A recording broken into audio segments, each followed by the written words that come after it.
Сколько человечности в человеке! Для доброго отношения ко всему живому следовало бы придумать совсем другое слово, потому как даже звери иногда оказываются куда надежнее и отзывчивее людей. В хижину одного пожилого мужчины, которая располагалась прямо в тайге, пробрались бандиты, сбежавшие из мест заключения свободы. Они хотели разделаться со стариком, но в итоге им самим пришлось молить его отпустить их. Грабители даже не подозревали, что старик был здесь не один. Снежным вечером пожилой мужчина по имени Степан Романович ехал на снегоходе к своей маленькой хижине, стоящей в глубине тайги. Дорогу замело, видимость была плохой, но домик уже виднелся вдали, чем и подбадривал себя мужчина. Подобравшись ближе, старик вдруг увидел маленького волчонка, тот бегал прямо возле его хижины. Но, заметив человека, малыш бросился в лес. Степан Романович решил, что волчонок, должно быть, отбился от стаи. Зайдя в дом, он подумал, что неплохо было бы накормить этого маленького хищника. Все-таки на улице бушевала метель. Дед положил в сумку консервы, после чего отнес ее к лесу и поставил на снег. Волчонок, дождавшись, пока старик уйдет, бросился к еде. После того, как консервы были съедены, хищник не поспешил уходить. Он как будто просил у старика еще какого-нибудь лакомства. Дед открыл вторую банку и вновь накормил животное. Волчонок больше не боялся, и Степан Романович забрал его в хижину погреться. Старик даже дал волку имя — Вьюн.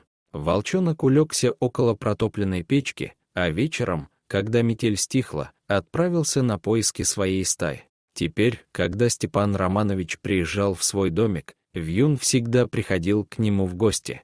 Малыш сумел отыскать свою стаю, но о доброте нового друга не забыл. С каждым днем Вьюн становился все крупнее и сильнее, но так и продолжал навещать старика.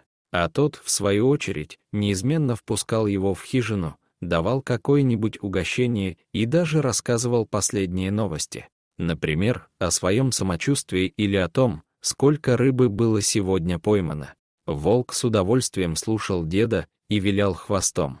Однажды вечером старик вдруг услышал за дверью, которую никогда не запирал, грубый мужской голос. В ту же секунду в дом вошло несколько мужчин, и пожилой человек сразу понял, что прибыли они сюда из мест лишения свободы. Бандиты сказали старику, чтобы он слушался их, а иначе ему не поздоровится.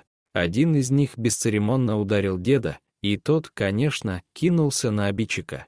Но чего он мог этим добиться, если его противник был намного крупнее и моложе? Старика начали связывать, но тут в хижину внезапно забежал волчонок. Грозно рыча, он вцепился в ногу одного из обидчиков. Бандит отпихнул животное и вытащил оружие. Раздался выстрел. Волчонок заскулил и бросился прочь из хижины. Уголовник хотел было усмехнуться и что-то сказать, но не успел сделать ни того, ни другого. В дверях показалась огромная волчица. Это была мать Вьюна, и она пришла мстить за своего ребенка. Бандит застыл от ужаса, и в этот же миг был свержен отчаянным броском. Остальные попытались убежать, но волчица загородила им путь. Старик, выскочив из хижины, бросился к волчонку. Бандиты кричали ему, чтобы он отпустил их, что они никогда его больше не побеспокоят. Но дед словно ничего не слышал. Он понимал, что волчонок умирает от потери крови. Послышался лай собак, приехала полиция и схватила бандитов. Степан Романович еще никогда не испытывал такого горя. Он знал этого волчонка совсем еще крошечным. Он спас его от голода и холода, а теперь ему оставалось лишь оплакивать своего верного друга. Волчонок отплатил ему за добро не чем-нибудь, а сразу всей жизнью. Плача, старик вспоминал, как рассказывал волчонку последние новости, а тот внимательно его слушал. Теперь рассказы старика были никому не интересны. Волчица так и не смогла смириться с потерей сына и через несколько дней отправилась вслед за ним. А дед, по одному ему известным причинам, все так же выносил на улицу миску с едой и оставлял ее возле леса, словно надеясь, что тот маленький волчонок однажды появится здесь снова. В лесу ни один зверь не причинил старику боли. Он был вынужден жить с болью, причиненной людьми. Как успокоить душевную рану?